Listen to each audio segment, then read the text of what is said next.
Shoo. Hearing that sound in my local library always annoyed me, especially when it came from one of the librarians. I'm always hearing on the news how libraries are struggling. They should just be thankful a group of young people, like my friends and me, chose one as our haunt. I live in a medium-sized town on the West Coast. We're not quite LA, but drive a few hours with your family in California. I'm not going to give you any more details than that, because I don't want you to come looking. I'll be honest, I don't think the reason my friendship group is now me, myself, and I, is unique to our Manifest Destiny era ramshackle, wooden local library. I'm holding out hope that it is though, so I'm going to do everything I can do to make sure nobody comes snooping around. This is a warning, not an invitation. We started hanging around and eventually in the library last year. With the protests and lockdowns, traveling into LA or one of the other large cities didn't have the same appeal. It certainly wasn't an enticing prospect for our parents, so either by parental law or not wanting to drive a few hours just to get your windscreen smashed in by its protester. We spent the summer of our sophomore year finding things to do in our sleepy hometown. Since the bowling alleys and cinemas were closed, or members only for the time being, the library ended up being our port of call. There were 5 of us, me, Jackson, Henry, Death, and Laura. For context too, we were your typical nerdy geek bunch. I'm aware that the library isn't the first choice for many folks my age, but we weren't cool enough to go driving around the desert or find somewhere to drink liquor stolen from our parents. What we were cool enough to do was get really interested in any of the niche topics found in the old dusty volumes on the shelves. Week 1, it was Peruvian horticulture. Week 2, the naval advances of 19th century Holland. We didn't take it too seriously, you understand, and I realize how dumb it sounds out loud. However, despite how dry these topics may be, I would give anything to have another Friday night's PowerPoint showdown at Lara's, or hear Jackson tell me about the raunchy extramarital affairs of an obscure car architect, only famous for designing some kind of bridge in the 1790s. I miss them. It's only been a week, but I miss them all so much. It was the evening before one of the aforementioned PowerPoint lectures and pizza evenings that everything went wrong. The topic was the history of, female satisfaction. Laura had picked the topic for that weekend. Since she was dating Jackson, this made for a lot of jokes, innuendo, and overexcited teenage whispers and giggling. Shoo. The librarian was not happy. Her harsh hisses pierced my eardrums every 20 minutes or so. Genuinely, we did try to keep the noise down from our little corner of the maze of shelves to a minimum. There's only so much self-control bored teenagers can exert. However, this is your last warning. After a few hours, we all looked up to see the aging librarian. She was standing above us, arms crossed, her raisin face locked in a scowl. Keep the noise down, I won't be able to tell you again. With that, she stomped off back into the labyrinth of spines and pagers. What did she mean by that? Laura said, one eyebrow raised. I think she means shut up, Laura, Jackson replied, grinning. That's usually the definition of shoo. She gave him a playful punch on the arm, rolling her eyes. I know that's Einstein, but why did she say, I won't be able to tell you again? Does she think we're going to go somewhere? That's a weird way to say it, I shrug. But she is old, like, way old. I think she's been the librarian since my dad was a kid. Jackson stood up. Whatever, she should just be happy someone is actually using this place. I'm going to take a leak. He strode off, following the librarian into the dusty gloom. He's going to read all the notes he's been making our bets, Henry said, grinning and pointing to the book he'd left on female anatomy. Laura went red, and we all howled with laughter.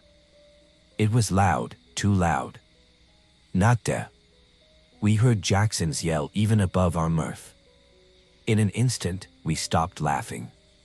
Jackson, Laura called out. Her trembling query was answered as soon as her lips closed. The response came from everywhere, all at once. And it wasn't Jackson. Shoo. The voice was thin and sharp. I don't know how faint in my ears, but the deafening roar by the time it reached my brain. It seemed to be coming from nowhere and everywhere at once. A homeless sound rang from the gaps between covers and unopened pages. A horrible sound, far worse than any reprimand from the librarian. It sounded more mechanical than human, like 1,000 typewriters scraping together to make an imitation of speech. Jackson, Beth, and Henry both yelled this time. Laura had stood up, fists clenched. Shoo. Again, the hiss rolled from under shelves and out of the floorboards. It was louder this time, longer. It scratched my ears and caused spots of light to crackle at the outermost edges of my field of view. Beth started to cry. Still no response came from Jackson. Jack, shoo. This time, I was the one ushering silence. I raised my finger to my lips, the other held in the air telling the others to wait. As soon as we stopped, so did the noise. One moment, the air was electric with malicious static. And the next, you could have heard a pin dropping, another much smaller pin. We waited for a few moments, not saying a word. I could hear nothing except for the occasional sob from Beth, and the thudding of my heart and my ears. Then from the shadow maze of shelves, there came a soft thump, like something heavy being dropped to the floor. Something or someone. Now, as you can probably guess, my little group of ragtag misfits wasn't the type you'd called brave. If we were, we'd have spent our summer somewhere, much less time than at the library. However, while not brave by any measure, I was the most adventurous of the group. It's the reason I was the only one out of Jackson, Henry, and I, who didn't get too much hassle from the athletic kids or stoners. Yes, I may not have gotten into trouble for fights or cigarettes, but in detention, they still had respect for the guy who nearly blew up the chemistry lab and hacked the school computers to run Minecraft back in 4th grade. I mention this not to brag, but because I don't want you to think I abandoned Laura, Beth, and Henry. One of us had to go and find Jackson after hearing that thump. I was the only one it was ever going to be. They couldn't have moved even if they wanted to, and besides, I had no idea what would. Anyway, I gave Laura a nod and put my fingers to my lips again, hoping the message was clear. I slowly crept forward toward the shelves. A firm grasping at my ankle had me whipping around, ready to run for my life. It was only Beth, sobbing and shaking her head at me slowly. I didn't want to show her as I was scared and she looked, so I shot her a grin and a thumbs up. Laura took her hand and I continued onwards. I tiptoed between the shelves for what felt like hours. I read once that adrenaline can distort your sense of time. Even factoring in the fact that my fight or flight response was in overdrive, I was still walking much longer than I should have been. The longer I walked, the stranger and more unfamiliar around me the shelves appeared. The gray steel modular shelves gradually gave way to warped wooden units. The books they contained had odd titles, by authors I either didn't recognize or knew by their infamy outside of literature. The Expendability of Man by H. Gimler, Trends in Upholstery in Leatherwork by E. Gain, and Lust and Lucrative My Story by H. Weinstein. The fonts of the spines were jagged and odd, and after a while, the titles paid no attention to punctuation or capital letters. Some didn't even have an earther. Burn them by a guy. Her, the children are bleeding. A housewife tale, and perhaps most chillingly of all was, what was clearly a photo album with dead babies, scrawled on the side in dark green Sharpie. The weirder the books and shelves got, the more the light changed.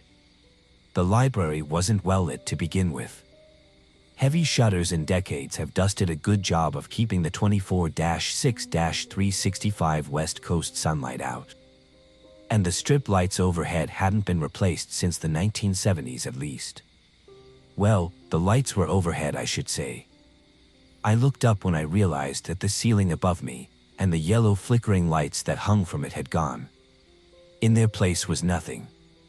Both I stretched a void an emptiness that faded to inky blackness, barely a few inches above the shelves.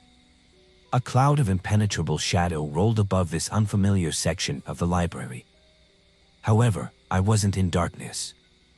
If anything, the place I was in now was better lit than the library I knew. I glanced down at my hand, holding it above my arm. Frowning, I looked down and turned around on the spot, heart rate rising with each shuffling step. I had no shadow, neither did the shelves. Even underneath them was lit, as if someone was shining an industrial-strength flashlight in every spot at once. It was a harsh white light with no source, one that made things look sharper and more in focus than they should. As I said, I was adventurous and had a rebellious streak, but I was never brave. "Beth, Henry, Laura," I called out, breaking my cardinal rule. My voice trembled and cracked. I could feel my bottom lip start to wobble. I'm not ashamed to admit that at all. If anything, I'm proud I didn't soil myself. Do you, Jackson?" I stammered. There was no response. Not even from the presence that had hounded was after Jackson vanished. Not that I was complaining. There was nothing but silence. "Librarian lady," I hazarded, still nothing. The silence seemed to press down on me, stifling my words, before they could echo further than a shelf or two. I couldn't even hear a ringing in my ears. I could feel my heart pumping in my chest, but I realized there was no rhythmic rushing of blood against my eardrums. I was about to turn and run as fast as I could back to the group, when this place where no human should tread decided to respond. I heard it a few shelves over, an unmistakable wet squelch of something large and organic, falling from a great height. Jackson. I'm proud of myself for the fact that in that moment, concern for my friend's safety preceded my growing tenor. I skidded nearly to a crash after hurling myself towards the intersection between rows. I turned in the direction of the thud. I was simultaneously both straining for further sounds and trying to ignore the fact that my shoes were silent on the threadbare carpet. I stumbled into the shelving crossroads, just in time to catch a glimpse of someone, striding purposefully away down another alley of oddly titled books. An alley that was in the exact direction the sound had come from. I didn't have time to take in too many details, as I followed despite my limbs' better judgment. Just a thin leg in dark, gray suit trousers, an overly polished black boot, and the swish of a dusty dark velvet coattail. I was relieved, and still am, to have found the bookshelf aisle, where the squelch had come from, was empty. Now I know what I'd just chased. I'd count my blessings that the others must have picked that moment to start making noise. That's the only reason that I can come up with why it wasn't waiting for me when I came around the corner. As it was, I was still alone. At least I could see where the sound had come from. There was a book lying face down and open on the floor. I've never seen a book so large or thick in my life, like somebody had combined 3 Bibles and a copy of the Quran for good measure. The cover was moist and reflections from an unseen light danced across its slick surface as I edged closer. The hair's late puberty had graced me with so far rose, lifted with static generated by a new, inexplicable apprehension forming on the surface of the deep dread I was already drowning in. I could see that the pages were wet too, so wet that they were dripping. A dark puddle was forming around the open tome. If I didn't know better, I could have sworn it writhed every so often. No, not writhed. Breathed.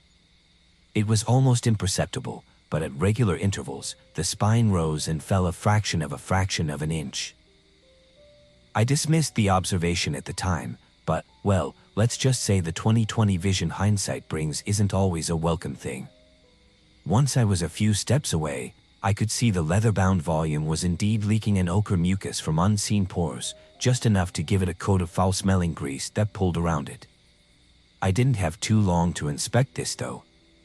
Only a moment passed between my reading the title and me running back towards the others with you in between my legs. Tea was streaming down my eyes, and the loudest scream I've ever mustered tearing my throat apart.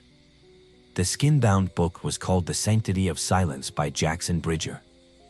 I only knew one Jackson Bridger, and his voice sounded far too much like the shrieks that followed me as I charged down the impossibly endless rows of abhorrent texts by infernal minds. I must have been running impossibly fast because I found myself back at our corner in only a few minutes. If I wasn't already sobbing, I would have started then. All three had gone. There was, however, another damp seeping book on the ground. This one was smaller than Jackson's, and the words scarred into the cover read Volume Control for Dubbies by L. Easley.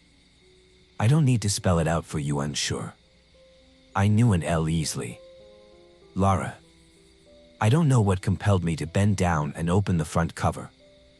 Probably some twisted counterpart of the same curiosity that led to the bully-proofing chemistry lab incidents.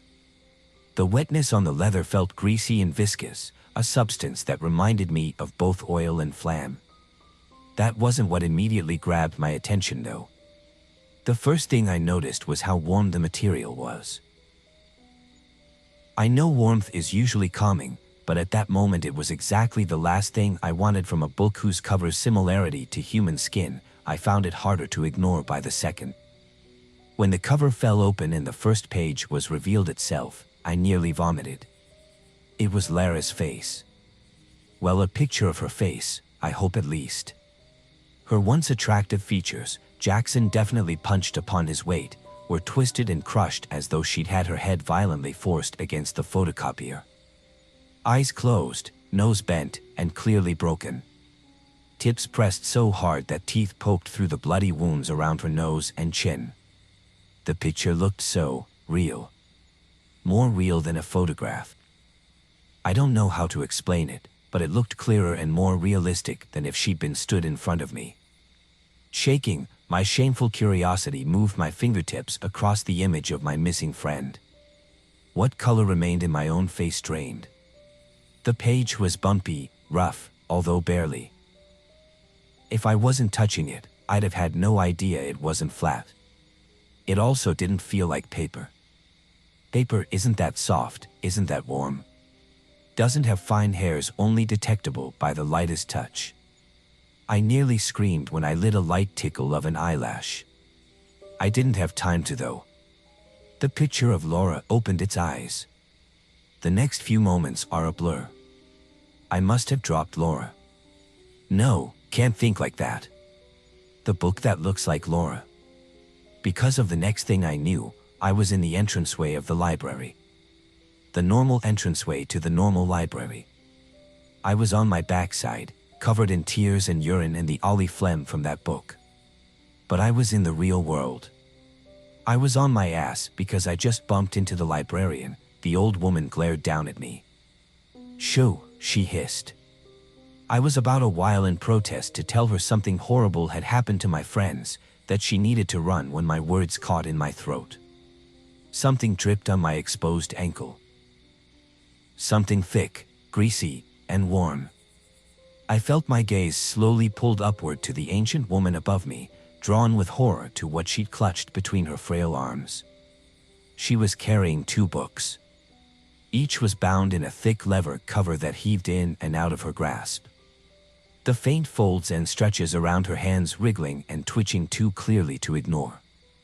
What made me scream so loudly that they've had to remove my tonsils, however, were the titles. I never found out what Henry's volume was called. Seeing the words, I never told him I loved him. The life and quiet times of Beth Stanford were enough. I've never been so glad to feel the sunlight. I threw myself out the double doors before the librarian, all the things she was working for, had a chance to punish me for my loud transgressions. As you can guess, it didn't take long for the police, not to mention Jackson, Henry, Beth, and Laura's parents to start asking questions. I haven't been able to answer them. I haven't been able to say a word for a week now. The only reason I'm not a suspect in their disappearance is to state the local sheriff found me in. By his reckoning, no guilty person would turn up at a police station, coughing up their own blood and covered in every fear-related bodily excretion imaginable. They haven't found any bodies or the books. I haven't written down what happened until now. Nobody in my town would believe me anyway. I wouldn't have done. What I have been doing then, since then, is research. This is why I am begging you to stay away, not just from my library, but any of them. You're probably wondering whose leg I saw before I found the book about Jackson. I still can't accept. Well, yeah. I was wondering the same thing. Despite the trauma, my curiosity had to know. It was when I found an article in archives with a local paper from the early 1900s that I got my answer. It was a piece from 1902 titled "Local Library Brings Literacy to Ex-Prospector Town." There was a photograph in the article. A photograph of a building I recognized instantly. It's the same library my friends and I made the grave mistake of haunting. Something in one of the sepia windows caught my eye. After mucking around with the contrast and brightness in Photoshop for a bit, I saw what it was. Interestingly, I knew I was looking at the thing responsible for my friends never leaving that library. It was a person, although it was impossible to tell if they were male or female. Broad shoulders and wide hips framed in an impossibly narrow waist. It was wearing a dark gray suit and velvet overcoat, vintage by today's standards but decades ahead of where fashion was in the 1910s. In its spindly arms, it held a stack of thick volumes bound in a material I recognized instantly. Well, all except the topmost tone of the stack. That one I also knew I'd seen before. It was the plastic photo album with dead babies, scrawled on the side in Sharpie. I didn't have too long to wonder why a figure in 1902 had a photo album or Sharpie, however. The thing's face made me snap my laptop shut and throw it out the window too quickly to inspect it further. It didn't have a face. It didn't even have a head. Its neck extended almost twice as far as any human neck I'd seen. It ended not in the head but in a massive face-sized ear. An ear that was facing something in the room but turned towards the screen in a few split seconds before my laptop ended up smashed on the porch 2 stories below. I've not done any digging since then. I don't know and I don't want to know. I'm currently in the process of starting trauma counseling and speech therapy. There'll also be funerals to attend once they finally give up searching. As I said, this is supposed to be a warning. Stay away from libraries because, in every old photograph of one I looked at in my first therapy session, I could see the silhouettes of the librarian of the other library waiting in the shadows for anyone that disturbs their books and their silence.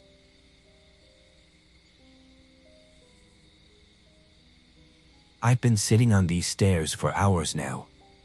All I can think about is how much I want a ham and cheese sandwich or some porridge or plain rice. Many of the hundreds of foods I've taken for granted over my 26 years would do. This all started about 3 days ago, maybe 4 or 5 marks. It's been difficult to keep track. I woke up in a bedroom I didn't recognize, in a strange-as flat, on the top floor of a 19-story tower block. I'm sorry, Mom, Dad, if either of you read this, but we all know how I got here. There's only one reason when my age wakes up in unfamiliar beds after a night on the tiles. Let's not get into it though. I only have 5% phone battery left and I don't want to waste it apologizing for being a woman in her 20s and 2021. Besides, quarantine was hard on all of us. My parents are married and share a bed. I had nobody to scratch my edges during lockdown. There's a time and a place for being chaste, but the months after being locked indoors alone with nothing but the In Summer's catalog and Amazon for company, isn't it? So yeah, I banged a stranger I met at a bar.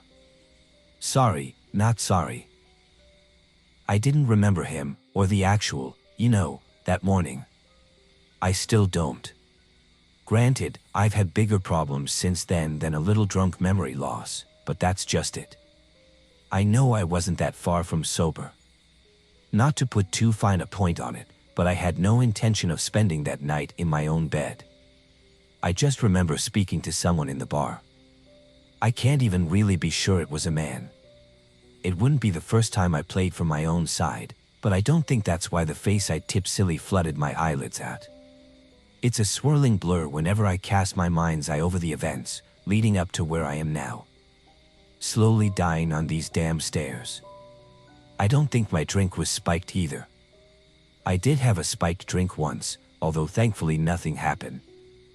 I felt like absolute garbage the next day, and my memories of the previous 24 hours were a blur. This memory loss didn't feel like that. Everything was clear, from the imagery to the emotions. I remember being excited about finally getting laid. I definitely consented and was in a cohesive enough state to do so. No, the only foggy details this time are the stranger's face and what happened once we started walking to the taxi rank from the bar. Whoever they were, they weren't there in the morning. I waited around in the pristine one-bedroom flat for about half an hour, just to be polite. A quick glance at my contact told me we hadn't exchanged numbers, and nobody had tagged me in any photos of the night before yet. They still haven't actually. I've tried reaching out to Beck or Sammy, but any messages I write get sent as garbled nonsense. Garbled nonsense has been left unread for days now. God, now I think about it. I'd hate to be wasting my last few minutes begging for someone to send help, only for... No, I can't think like that. Positive vibes. I didn't realize I was on the top floor until I left the flats and found myself on the landing. The wide windows gave an amazing view of London, and I inhaled deeply despite the air being not at all fresh or invigorating. I wasn't even outdoors. Sometimes it's just nice to breathe, you know. Especially when you're a bit hungover and still not quite sure where you are. That's the thing, you see. The panic hadn't set in yet. I didn't know. I still don't, but the difference between then and now is that I understand fully just how vast the scope of what we do not actually know is. The flat I'd left was one of 4, with a 5th door on the wall opposite the floor-ceiling windows. Through the glass and wire mesh panel, I could see it led to a stairwell. No lift, I'm on board. First time I get laid in over a year, and somehow 2 glasses of wine got me too drunk to remember, and now there's no lift. Fantastic. I had no choice but to take the stairs. I tried to find a silver lining in the fight that climbing down 19 flights of stairs was an excuse to skip leg day, or as Sammy's screen of Scots scored it, get thick Thursdays.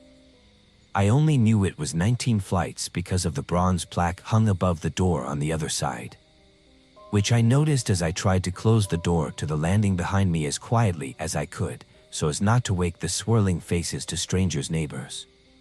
My phone told me it was still 7 a.m., not a time you can guarantee most people are awake. Right now my phone is still saying that it's 7 a.m. In case you're wondering, it's been 7 a.m. for days. It was also still 7 a.m. when I stopped out of breath at what I counted to be floor 11. My brow furrowed as I stared at the defiant white 7 o'clock on my iPhone. I'd been descending staircase after staircase for at least 10 minutes. I mean, I wasn't exactly checking, but I got through at least 3 songs on my playlist. My earphones had prompted a drop to 50% drop the battery, a song and a half ago. I was pretty damn sure I hadn't managed to descend 8 flights of stairs in under 60 seconds. And now my phone's booging out, I sighed. Please universe, all I wanted was to get laid. Why are you punishing me like this? My voice and the footsteps that followed once I resumed my descent echoed along the flights behind and ahead. I must admit, at the time, the view kind of took me away. With glass walls from the ground floor to the roof, the painted red iron railings could be leant over at any point for a fantastic view of the city so far below. It was about 2 songs and 7 flights of stairs later when I had to stop again to stare out the view I'm now sick of, though the truth I still don't understand started to dawn on me. I was leaning over the railing, looking at the city beyond the glass, but with my attention elsewhere, when my phone buzzed. It was a text from Sammy. Hey you, so you sneak away with that handsome stranger. Hope it was a better ride than he who must not be named. You'll have to give me all the juicy details after our meeting in an hour. I smirked at first, then reread what she said and blanched. The meeting. Sam and I work in the same department, Suddenly I realized that as much as she cared about my escapades, the real subtext that the message was, "It's 10 a.m., where the heck are you?" I hastily thumbed out a reply. "Sorry mate, phone diary. Overslept. Will be with you ASAP. Don't worry about the court review, I'll make it." "I hope," I muttered, then hit send. The message that appeared in the chat box, however, was very different. Up down, the definition of serious is banging your head against the same thing you've never tired. I banged my phone against my thigh, cursing under my breath. Of all the hecking mornings. I tapped out a new message to Sammy. "The damn phone is on the fritz, autocorrect is on haywire. Be with you soon." Again, the message that my phone delivered wasn't the one my fingers typed. On an endless spinning wheel, back and forth, the metal orbs click and clap. For heck's sake, it took all my energy not to throw my phone over the railing. I jabbed the call icon next to Sammy's name, trying to urge the frustration from my voice so the illusion of ultra-adult professionalism I cultivated over the last 3 years wasn't shattered. After 3 dial tones, there was a click, then breathing at the end of the line. I began blabbering away instantly.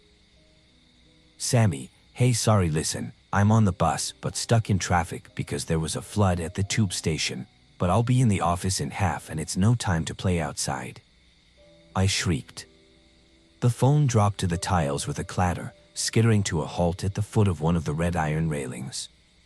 The voice that cut through my garbled apology was not Sammy's. It was stretched, disjointed, a sentence made of words formed by playing unspeakable truths from the mouths of the lowest dregs of the ninth circle backward, the half speed. The inflections were all wrong in a way that no impediment or accent ever made human speech. Every vowel cracked, every syllable bent, not a voice carrying emotional reason, but an aggressive imposing noise willing itself into coherence. My knees protested as I fell to them, angry at being slammed so hard into the cold tiles.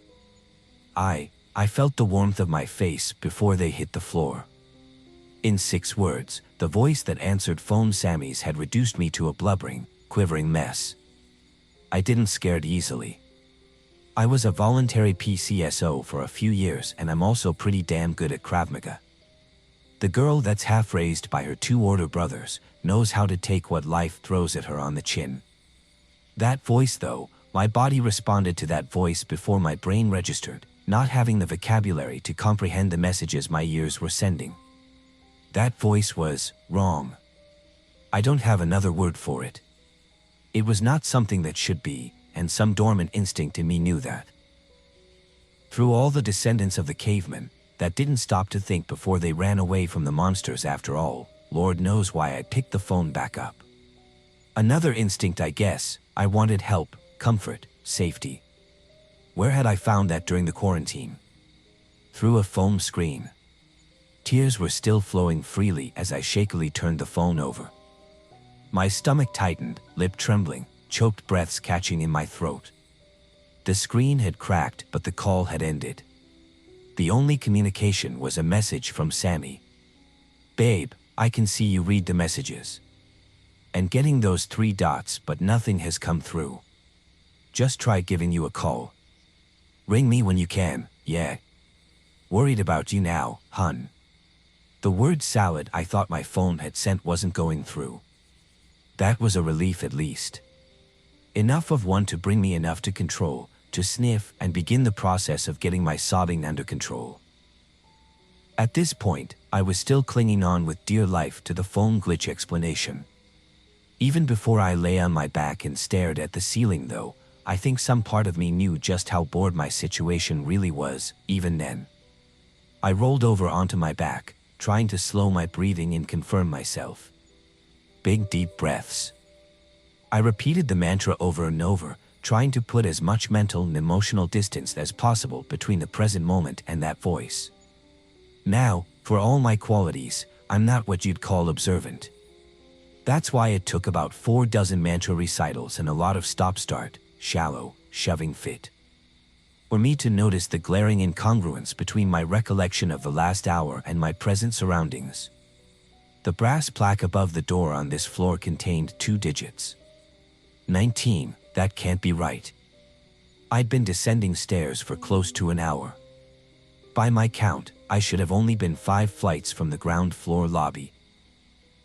I rolled over, peering over the shin-high gap between the rail and cold tiles. Far below, 19 flights of stairs away was the ground floor, as distances when I'd peered over the railing after leaving the swirly-faced stranger's landing. No, I muttered. The tremble I tried so hard to a matriarchy returning. No, no, no, no, no. It was the second time that morning, some ancient instinct from our cave-dwelling ancestors took over. Instead of trying to comprehend the impossibility of my situation, I was up and on my feet. I'll try and feign no bravery here. I was screaming for help, bawling my eyes out, and trying to gulp the air my prolonged need at through sobs. But I knew my only chance to reach the real world and prove this was some alcohol-induced fever dream, was to run down those stairs as fast as I hecking could. Just as when I had casually walked down in the innocent time before my situation became apparent, I paid no heed to the brass floor number plaques. I counted instead in my head. 4 floors, 3 floors to go, 2 floors, come on. Last floor, yes. I triumphantly threw my sweaty, disheveled frame around the final corner to find myself stood an undeserved grin on my frantic features, staring at a bronze plaque labeled 19. Heck. I smashed more cartilage as I threw myself to the ground again. This wasn't happening. That was the only thought racing through my mind. It had to be a nightmare. This wasn't possible, it just wasn't. I tried the sprinting stunt more times than I can count. In the end, I wasn't even trying to track floors. I had just ran down miles and miles of stairs until every muscle screamed and I started coughing up blood-flecked phlegm. I'm already long past the point of vomiting. I didn't just try descending either. The stairway up from floor 19 didn't lead as I'd assumed when I first saw it back when I still thought I understood the reality to the roof.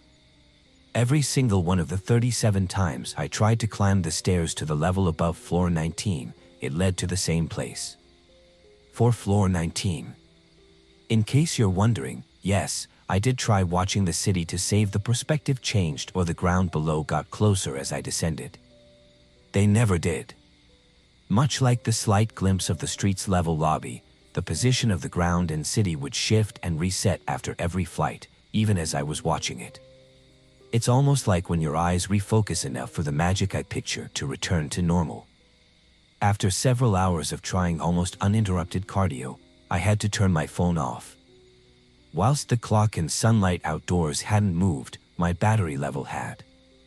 Everything by the sudden growling so had my stomach. Time may have stopped around me, I realized, but biologically everything was still ticking along. I smacked my tongue against the roof of my mouth. It was bone dry.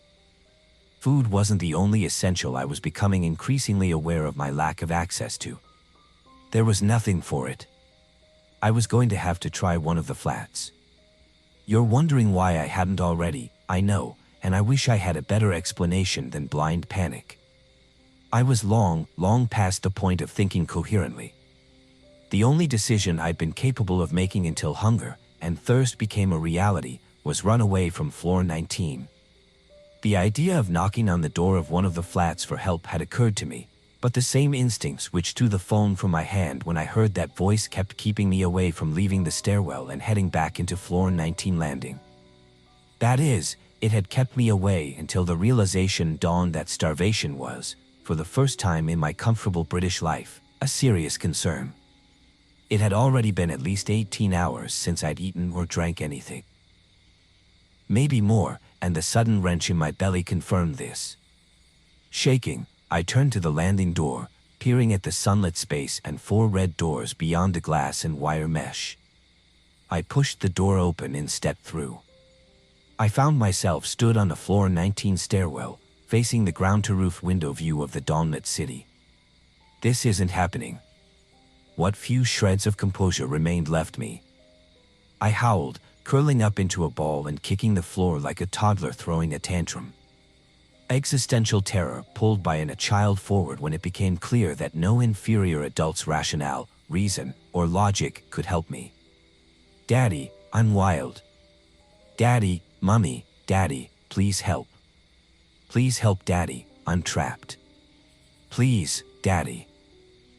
I begged and begged the calm morning sun, red iron rails, and bronze plaque for what felt like hours until I finally somehow fell asleep. That was 3 or 4 days ago. I'm still on floor 19, lying here on these stairs. I don't have the energy to move anymore. I haven't eaten or drank anything in nearly 5 days. I can barely see. I haven't seen another living soul either, outside or on the stairs. The only sounds have been my own screams, sobs, and cursing. If I sound like I've given up, it's because I have. I've thrown myself over the railings at least twice a day. I kept my eyes closed the first few times. At the moment I felt I was going to hit the ground, I instantly would get an unpleasant voice but not really painful, all-body thumping sensation. I'd open my eyes and, sure enough, there I was again, floor 19. The only time I didn't close my eyes was the last. I kept them open because I wanted to see if there was something, anything, that gave me a close to what the heck was happening. I knew I definitely wasn't falling past about 19 flights of stairs. There had to be a moment between hitting the ground and waking up on floor 19 again, I reasoned, where I could see the ground floor lobby. I was right, but my God, I wish I wasn't. I only caught a glimpse of them, but that glimpse was enough to make this last day my final one, I expect, wishing I still had the strength to claw my own eyes out. They were waiting for me on a lobby, stood just out of view of the stairwell. Dozens of them, shapeless things, formless patches of wrongness imposing themselves upon the man-sized gaps of reality, each of them occupied. They had no color, no tone or shade or substance, no real discerning qualities are sought at all, save for the fact that they were watching me. The prickling feeling on the back of your neck, when you know you're being watched, is magnified 1,000-fold given form. There was nothing of them to see, but I saw nonetheless. Matter be used differently under observation, and I learned that our eyes do too. Sometimes you're staring into the abyss because you feel it staring at you first. I knew I was at the mercy of the things all children knew lurked in the shadows, but I was seeing them when there were no shadows to lurk in, naked and unashamedly parading their obscene non-compliance with reality. The things that taught us fear before we mastered fire. I'd seen something the human mind said long since forgotten how to process without snapping. In that split second, I could see or sense or know them, pick your term, non or right. To understand all of this, they knew I understood too because I could see, sense, know what they were doing down there. They were laughing at me with a dozen copies of a voice I recognized. Fa, fa, fa. I was glad to wake up on floor 19 just at once. In some ways, it's been a small relief. I don't want to reach the ground floor anymore. I've not been able to move for a few hours now. Typing this is a struggle. The lack of sustenance has finally caught up with me. I've been lying here watching the sun never rise or set as my vision incrementally fades. I'm going to have to stop soon. I don't have many words left in me. As long as crossed, this does actually make it to the internet. How I have a signal here I don't know. To be blunt, my battery is nearly dead and so am I. I've had expensive tastes in my life. Frivolous tastes. Right now, all I can think of is how much I want a sandwich. Think something as simple as 2 slices of bread and a piece of ham to give me enough calories and energy to carry on a little longer to make another attempt to reach the roof. I can't try descending again. For the last half hour, I've heard sounds coming from down there.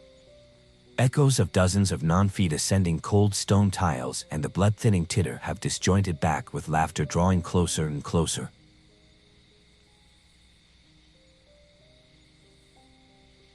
Life has not been easy since I retired. I lost a chunk of my savings in a scam. My health hasn't been good. I've had a couple of falls. Last month, my lovely neighbor of 40 years passed away. So all in all, not the golden years that I was hoping for.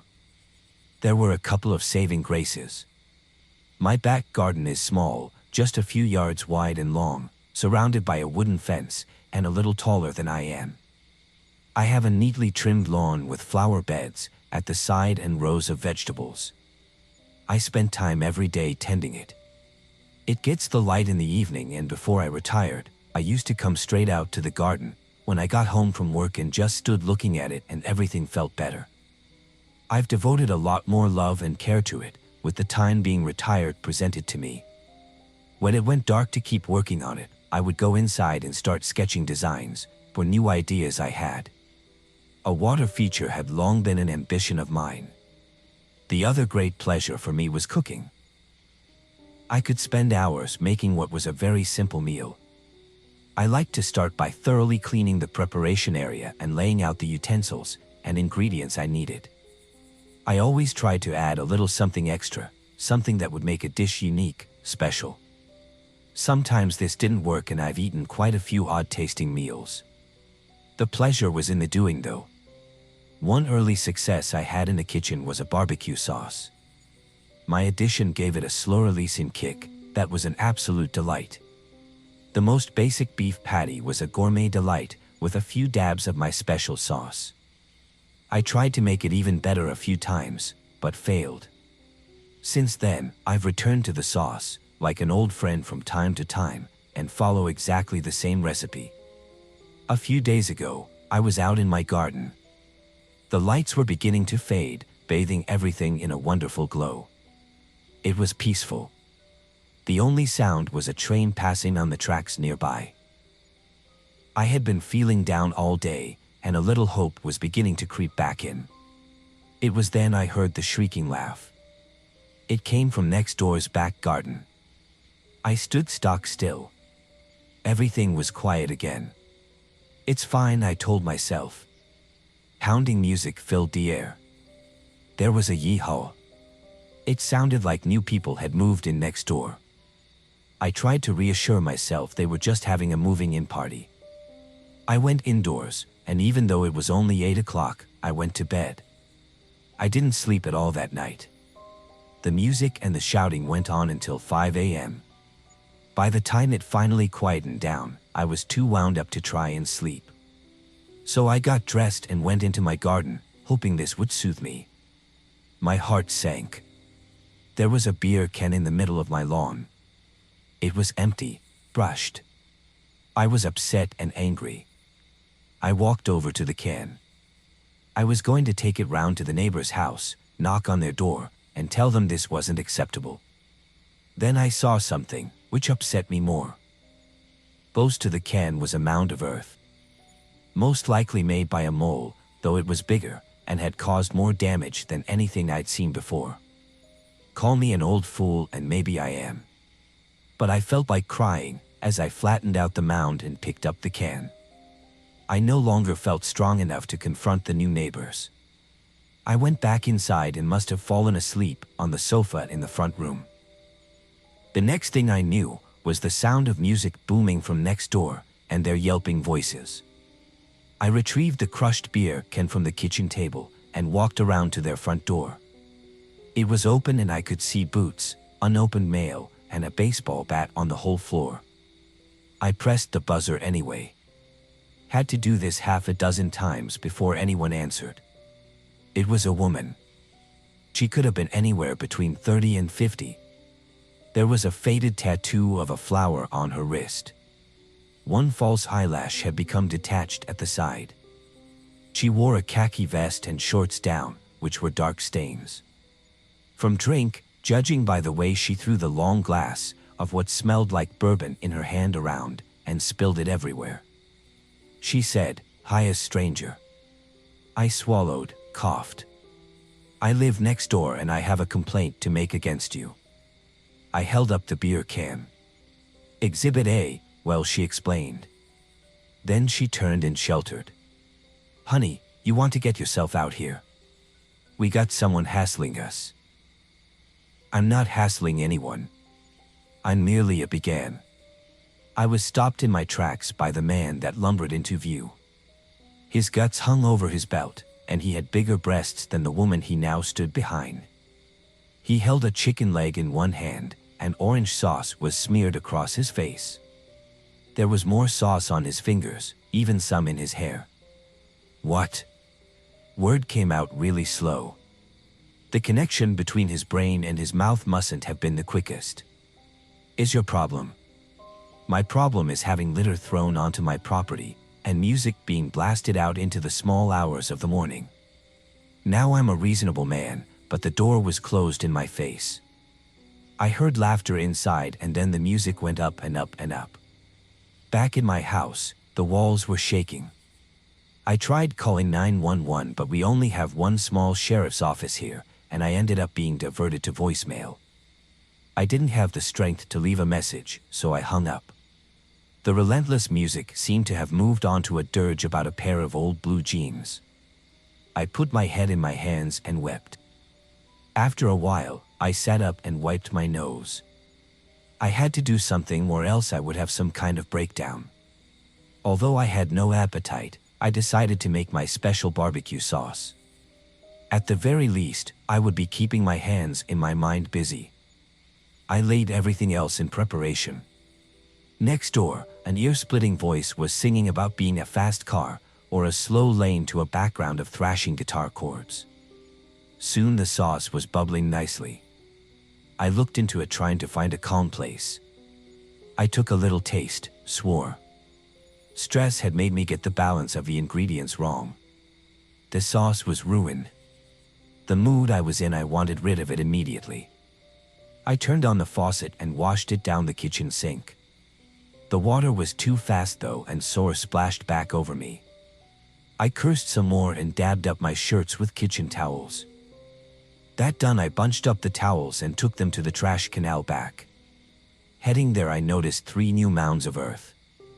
Everywhere I looked was surrounded by pests, I thought, and gasped as I felt a sharp pain in my ankle. I looked down. There was sauce on the bottom of one of my trouser legs. The leg was now stinging badly, and there was a new mound of earth next to me. A snout emerged from it. I watched shocked as the rest of an animal's head appeared. It was larger than any mole I had seen, much larger. Its fur was matted and filthy, and it was facing me. Its mouth opened, and long razor-sharp teeth were revealed. With lightning speed, it came at me. Its teeth would have clamped onto my leg, but by blind good luck, I stumbled, falling backward just out of its reach. My heart beating wildly, I started to scramble away. It had emerged fully from the ground now and was following me. It was the size of a coyote and feral, like nothing I had ever seen before. Its teeth were bared, and it was emitting a low growling sound. Fighting against the fear which was making it hard to think, to breathe, I managed to get my feet and made it back into the kitchen. I slammed the door just as it threw itself at me. The door shook, the glass cracked, but it held. I stood there, my nerves tingling with the horror of what I had just experienced. I saw there was a trail of blood across the kitchen floor and lifted my trouser leg. Below where the sauce stain was, there was a line of bite marks on my skin. Feeling sick and unsteady, I went over to the window and looked out over the garden. The creature had the bunched up kitchen rolls in its mouth. I guessed, have dropped them. I watched as it padded back over to the mound of earth and disappeared into it back under the ground. I'm not a drinker, but found the bottom of whiskey I'd been given as a retirement presents put away in a drawer and pulled myself a large measure. It burnt my mouth and made me splutter. My leg where I'd been bitten had started to throb. Now the adrenaline was wearing off. The beat of the music, the howling laughter continued unabated next door. And I had an idea. 30 minutes later, I limped around to my neighbor's door. I had a fresh batch of my special sauce. The woman answered eventually.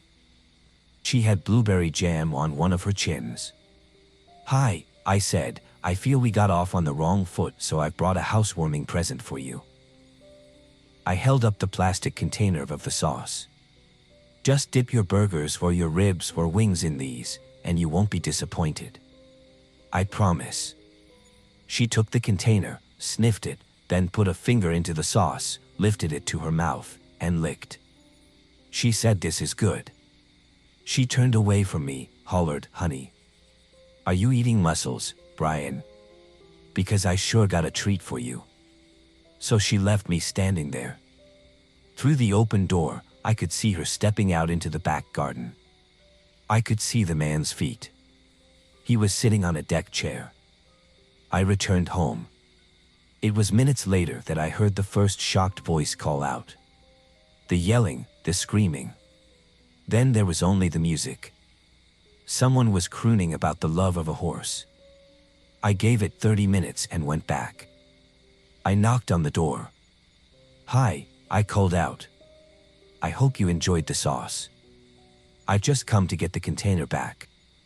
It's okay if I come in." There was no reply, so I went inside. Stepping over the junk littering the floor, I saw their stereo was still blasting music out. I turned it off. Stood there in a blessed silence and waited for a reaction. Still nothing. I continued out to the back garden. There were empty pizza boxes, empty beer cans, empty wine in bulb-in bottles. There were chicken bones and French fries containers. There was a deck chair. There was no sign of the container I had put the sauce in. And no sign of my neighbors. There were 2 large mounds of earth in their garden. I turned to leave. As I walked away, I thought I heard a muffled voice crying out, "Help me." Probably just one of the neighbors, I thought, and kept on my way. I had a garden to tend, meals to make, and life to live.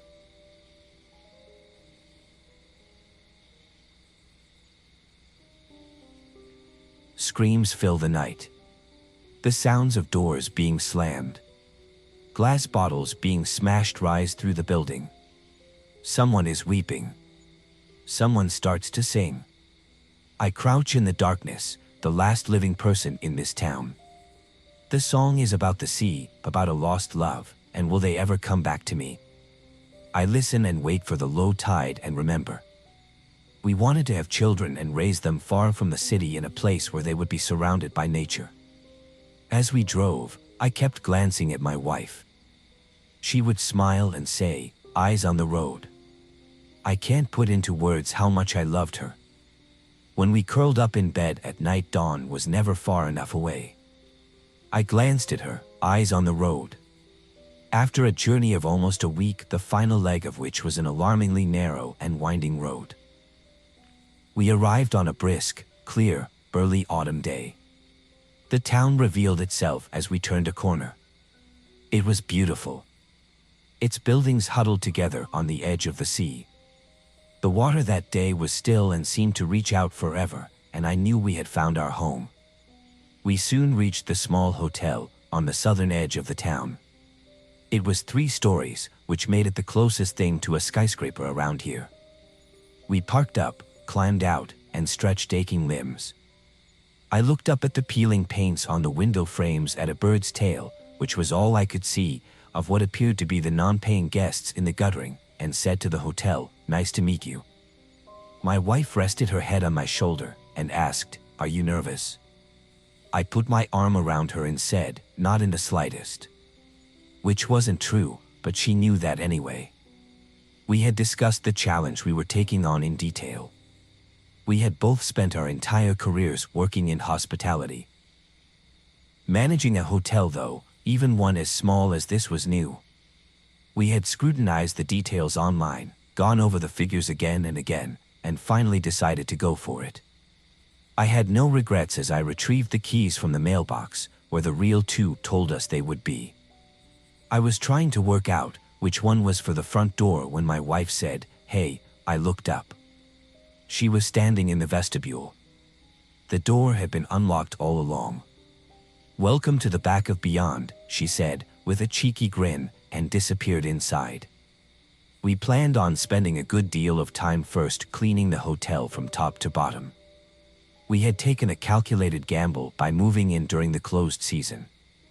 From the start of next summer, there would be visitors drawn, by the area's outstanding natural beauty, and as the only hotel for miles around, we were confident we could attract enough guests to make this a going concern.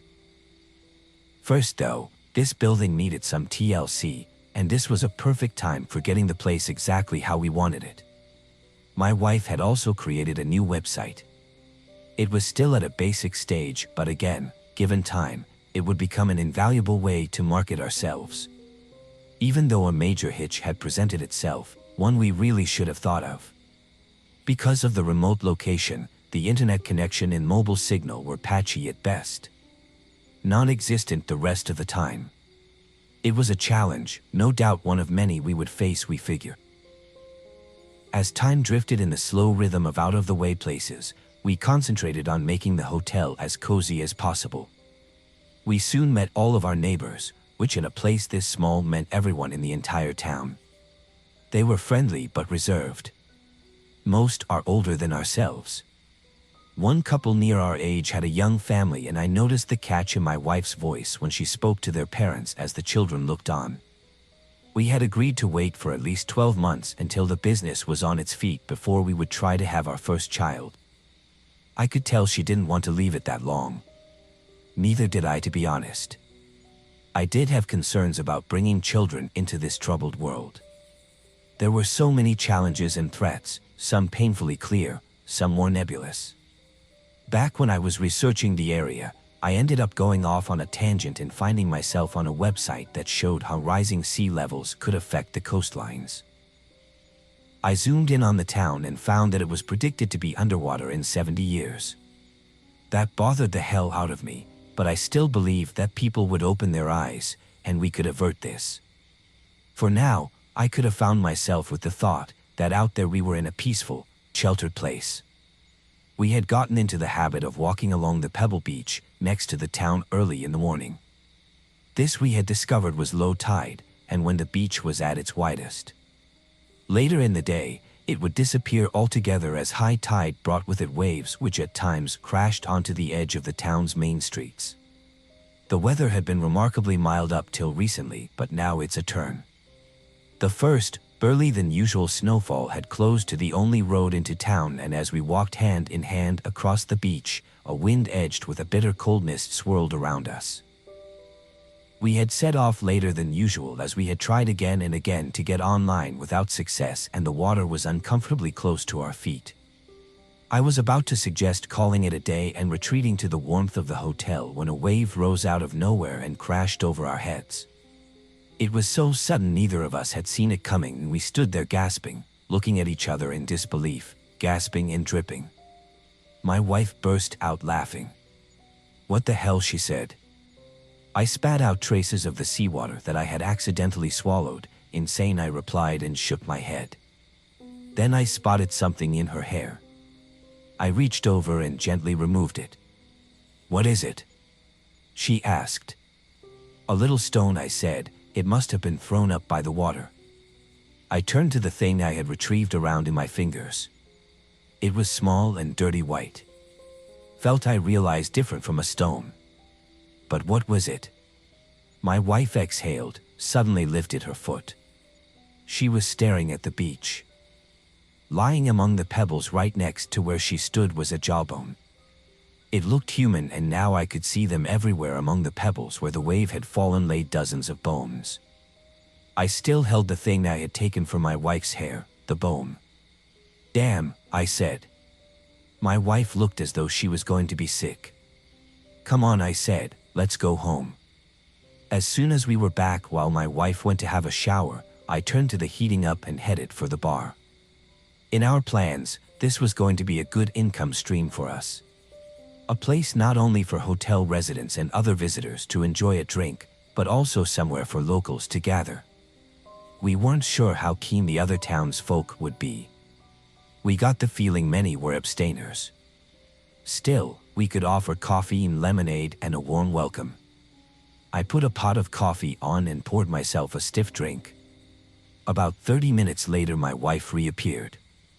She was wearing her favorite sweatshirt and joggers and padded barefoot across the wooden floor to accept the glass of bourbon I held out. She smelled like an old fishing boat, she told me, and knocked the drink back in one. I feel like a sailor's moldy underwear, I replied.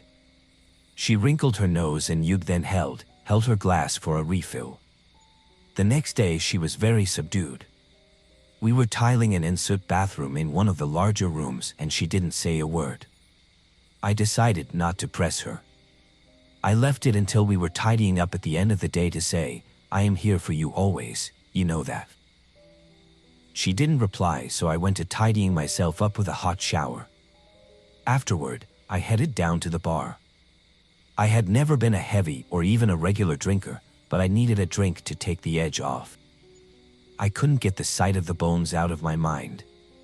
I could only assume they had been of a drowned sailor and had lain in the ocean for many years, until a freak tide had carried them ashore. Mighty bad luck on our part to be standing where X marks the spot when they were thrown back onto land. The lights were turned off in the bar. Lights cast from a street lamp crept towards the room.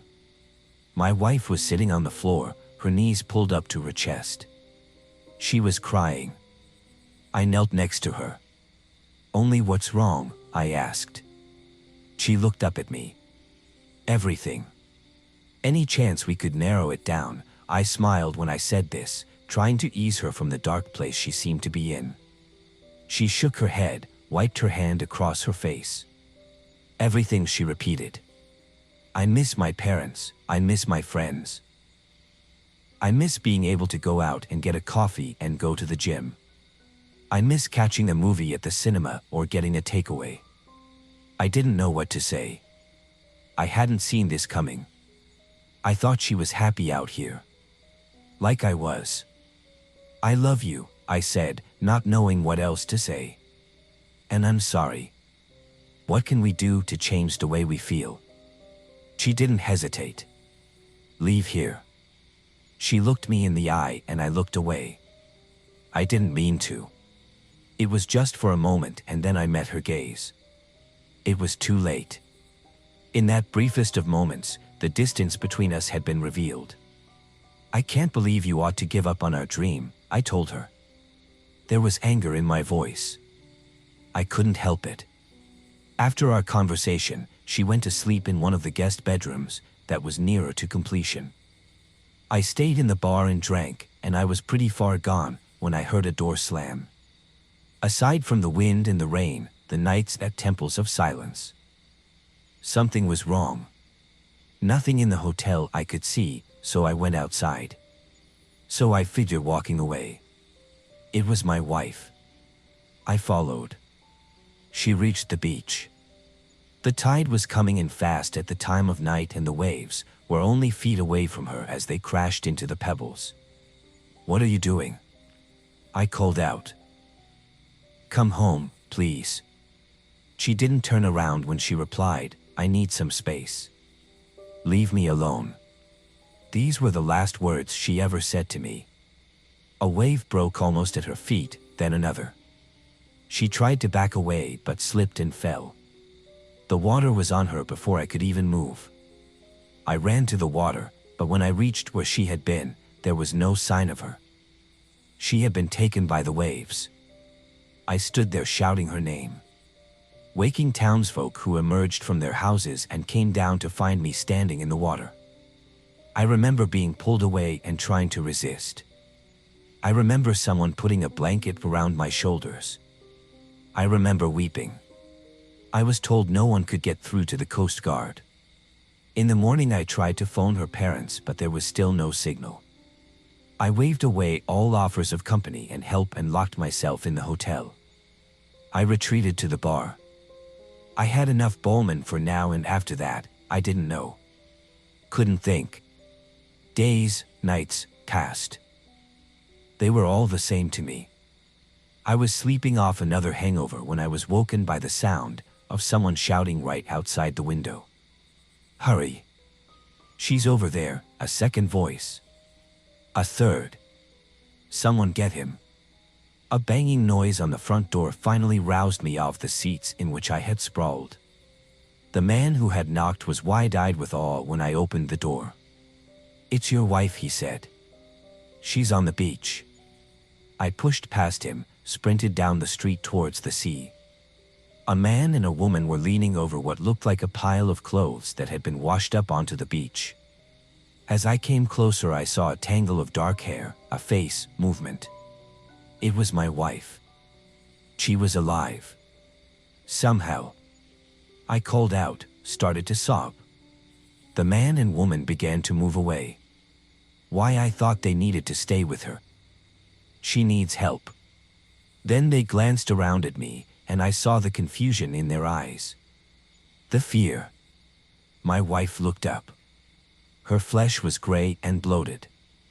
Her skin had broken open in places. Wisps of water hung from her chin. She pushed herself to her feet, stood there swaying in the dawn light. Her jaw was dislocated and hung grotesquely down to one side. She saw me and smiled, a crooked line of teeth and gum. The stump of a tongue flicked inside her mouth, as if she was trying to speak. It broke my heart and repelled me. This wasn't my wife. It was an aberration. A nightmare returned from the murdering sea. I collapsed to my knees and she began to walk towards me, swaying as each uncertain footstep met pebble and then the tarmac of the street. As the thing that had been my wife walked along the street, more people came out of their houses to find out what the commotion was. Seeing her, they cried out, and yet more townsfolk emerged. Soon every man, woman, and child was gathered round. My wife, what she had become, swayed and looked at me with her dislocated grin. The ragged remains of her tongue trying to communicate. Then the wave came. It was like none that had come before. It was a tumultuous, monstrous force of water, dozens of feet high, that was now rushing towards us. I watched it transfixed for a moment, then somehow broke free of the paralyzing horror, which had gripped every one of us. I ran into the hotel. I scrambled up the stairs and from a window, watched as the wave carried them out to sea. The people of this town, my neighbors. It carried them out, and before long I had lost sight of them. That was 3 days ago. Since then, I have remained holed up in one of the rooms on the 3rd floor of the hotel. I am recording this, as much to occupy my mind and try and keep focus as anything. I check my watch, low tide is close. It is almost time to make my move. Hours after they were taken, I watched in horror from the window as the first of the townsfolk returned from the sea. They emerged from the water and began to walk within an uncertain gait toward town. More came back on the next high tide. Most congregated in the bar in the hotel. I don't know why. They were never that sociable when they were alive. It is clear, though, that there is an awareness, but crude intelligence in them. Perhaps this is stronger when they are together. Whatever the reasons, the noise they make below me, the hideous cacophony, is not constant. There were laws.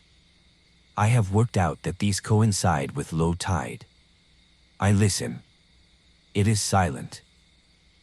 I open the door and head down the stairs as quietly as I can. I have no choice but to pass the door to the bar. It is open. The once townsfolk sit, slumped over tables and each other. Broken glass litters the floor. My wife is with them. The thing that was, she's seen me. She looks at me, raises a hand, and holds it out to me. A shiver passes through my body. What now? I must escape. I must get away from this place. I look around, trying to decide which way to go, and my eyes are drawn to the ocean. It is silent and still. I am crying. I can't stop. If I don't make it and this recording is found, I ask that it be shared. The dead may have slipped away so that they won't be discovered. When finally outsiders can reach the town again in the months ahead, then those that come will find it deserted, wrecked into mystery. The truth needs to be known about what happened here. People need to be warned. The changes to the oceans bring with them a danger no one has foreseen. As the seas rise, more and more will be taken. I know, because I have seen it with my own eyes, that there was no mercy for those who were caught in the tides. In the embrace of the sea, there was only terror.